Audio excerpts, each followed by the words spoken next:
Andy Stanley has a saying that everyone ends up somewhere, but few people end up somewhere on purpose.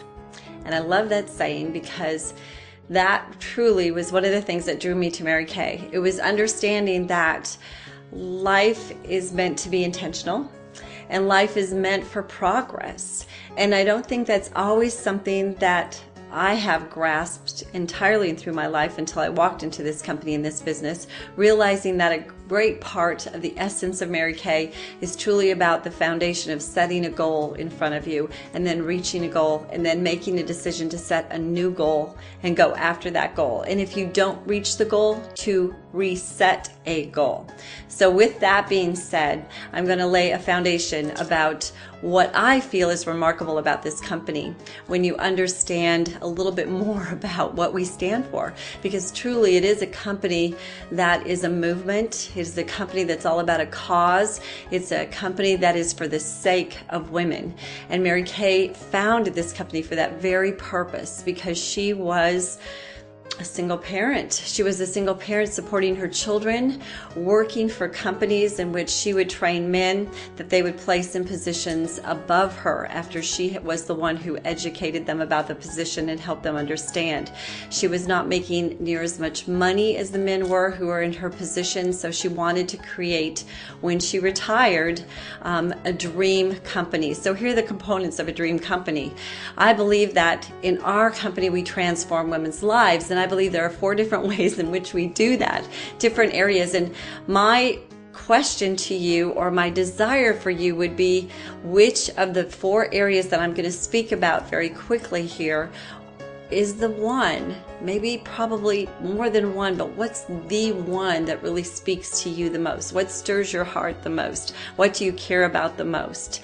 And I truly believe it is a stirring of the heart, because when I was first exposed to Mary Kay, the woman who sponsored me into the company was sharing with me the philosophy of the company. And even though the marketing plan made sense to me and I understood how it was that you could make so much money because of this opportunity, it was when she said to me one statement that Mary Kay Ash did not believe in constructive criticism, that Mary Kay did not believe that criticism is ever constructive, that it's destructive, and that when you focus on a woman's strengths, her strengths will become stronger and her weaknesses will become less apparent. But if you focus on a woman's weaknesses, that's what becomes most apparent, and her soul will diminish as a result of that. And I loved that. I love that because I was teaching school currently and I was working with children, and I knew the power of positive reinforcement, and I also knew the challenge of criticism, because that's when a child digs their heels in and they don't want to listen or do or participate any longer. And I knew that adults were no different, that when we're criticized, we do dig our heels in, and we do not desire to have a hope for the future or an excitement to move forward. So that one statement really was what hooked my heart about this company and this business opportunity. So for the 4 different quadrants, the very first one is financial. It's the finances. All of them start with F, and finances being the first has to do with how much money is available in Mary Kay and how it is we make our money. And so just as a thumbnail sketch, I'll give you an idea. There's actually 3 different areas that we can graduate into that can allow us certain streams of income. As a consultant, your streams of income are working with your customers, selling the product initially, establishing your customers, and building a team of women. And average part-time consultants in Mary Kay usually make between $5,000 and $25,000 a year part-time. And then a director is a position of leadership. A director is a woman who has graduated to a place where she has her own unit of women, and her responsibility is to train those women and help them with their successes and their business opportunity. And the cool thing about that is it's a leadership position. It's a servanthood leadership position. It's about the service of the women you lead, but also it's about how to perpetuate another person's success.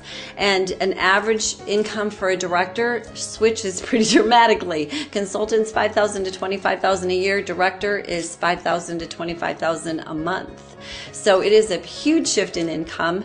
But the cool thing about it is that you're training from what you've already done. So it is training other women to do what you have already walked. That's purely from experience. And I have learned that training comes in different venues. One is internal, a desire to be more than you currently are, a desire to learn more than you currently know, and a desire to do more than you ever have before. And that's internal. External is when there's something out there that you want and you're going after it and you want to attain it. And then experiential is that you learn value and lessons through everything that you do. Within every situation, there's something that you can learn from that, that you can take away from that, that can cause you to better yourself. So that of the three, consultant, director, there's a third, and that's national sales director. And national sales directors in our company are leaders of leaders. National sales directors work with the directors and help them work with their people. So there's always someone above you who is mentoring and helping you and stabilizing you and strengthening you. And national sales directors make anywhere from $300,000 a year on up over $1 million a year at this point in time. That's continuing to grow. So that's finances. And you know, my feeling is that when I was teaching school, I loved teaching school, but I was so limited in the income that I was able to make. No matter how many hours I put in, no matter how dedicated I was, there was a limit to it. And you know, if you're going to work for a living, you might as well have the benefit of a lot of income available to you, because if you're going to take that time away from your family to be able to make even more money, just makes sense to me. And it gives you more options, opportunities, and can change the view in which your children look at the world, because you're able to position them in a different place in their life. That's finances. The other one's freedom and flexibility, and that pretty much speaks to you internally. Some people are just such freedom and flexibility people, owning their own business, calling their own shots, choosing their own hours, designing their own life, having something that you can build and grow and create a legacy with. That's freedom and flexibility. It's your choice and your design. Then number three, actually there's a lot compacted in number three. It's friends, fun, and frivolous. Frivolous are all the things that you hear about, like the diamond rings and the vacations, the excursions, the cars that you earn in Mary Kay, all the amazing things that sometimes even if women had the money, they wouldn't go purchase for themselves, but we belong to a company that gives it to us as a gift, and we can earn those things. It causes us to be motivated to want to, and it gives us a desire to run. There's lots of frivolous. The fun is really the relationships and what goes on with that kind of energy, and that our focus is always on the joy. In fact, there's a statement that says that age may cause wrinkles on a woman's face, but lack of joy in your life will cause wrinkles on your soul. And life is way too short to not be living in joy and to be exhilarated and excited and happy to wake up in the morning, looking forward to your day, jumping out of bed because you have things to do and places to go and people to see. And that truly is what I've found with this environment.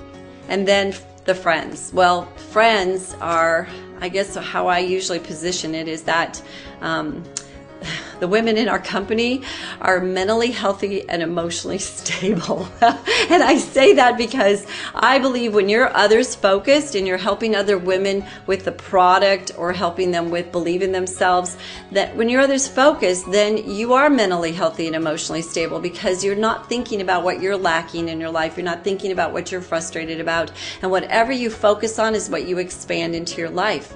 If you're others focused, you're expanding good stuff. If you're looking for the good, seeking it out and celebrating it, then that's exactly what will come. It will multiply into your life.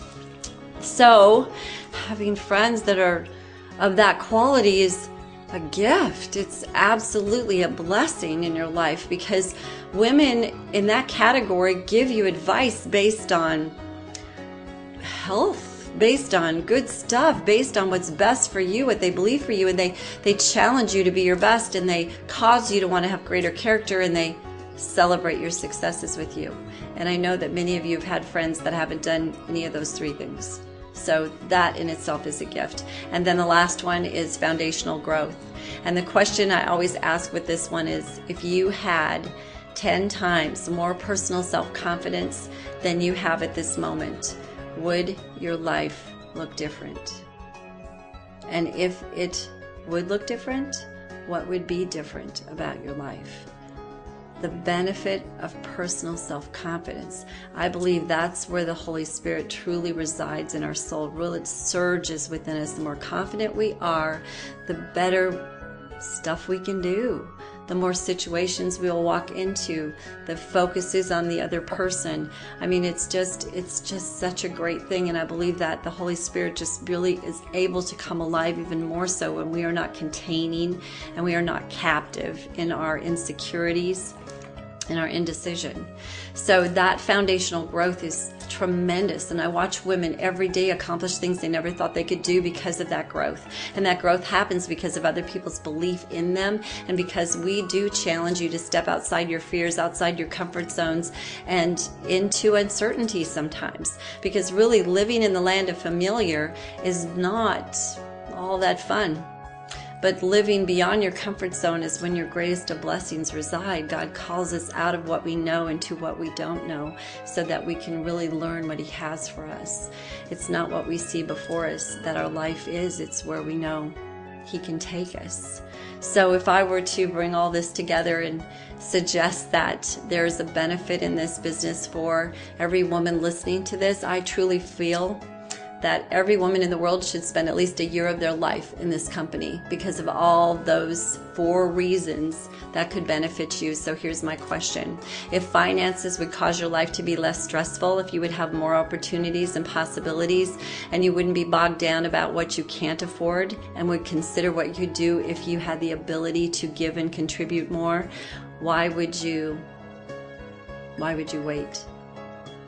And if friends and fun and frivolous, that would be your reason, the fact that you could add that quality into your life and that it would color your life from such a beautiful filter, and it would support you and encourage you and cause you to think a new thought and consider a new possibility, if that would benefit you, if there would be things that you could achieve and earn and have that could cause you to have a little more luxury in your life and be pampered a little bit more and just enjoy the finer things, if that speaks to you, then why would you wait? And if freedom and flexibility would be the reason, if it would be the opportunity to choose, if it would be to have the freedom to not have to be at a job for 40 hours and come when they say and leave when they tell you can go, and only take vacation at certain points in time, if that speaks to your heart, and you could start something part-time that would at least give you an option down the road to have even more freedom and flexibility, then why would you wait for that? Why would you put that on hold? And if it's the foundational growth, if that's the real thing that speaks to you the most, then I would say, oh my goodness, I can't imagine living my life another moment with less self-esteem and self-confidence than I could have, because that affects everything. It affects the kind of mom you are, the kind of wife you are, the kind of friend you are, the kind of sister you are. It affects how you view the world. And the cool thing about having more self-confidence is that you stop second-guessing yourself. You stop worrying about the decisions that you're going to make, and then you just make decisions. And you stop worrying and having great anxiety, because you know that faith is the substance of things that are hoped for. And it is the evidence of things not seen. It is to learn to walk by faith and not by sight. It is to learn that you always do land on your feet. And bad things might happen in threes, but good things happen in thousands, one after another, after another, after another. It's the outlook on the world changes when your confidence grows. So why in the world would you ever wait for that? Don't put that on hold. If this is a consideration, Don't think it into the ground. Don't deliberate all over it. Just give it a shot, because we would be standing here with open arms. And that is our greatest passion, is that the more women that can benefit from the tremendous gift that this company and opportunity is, the greater the movement.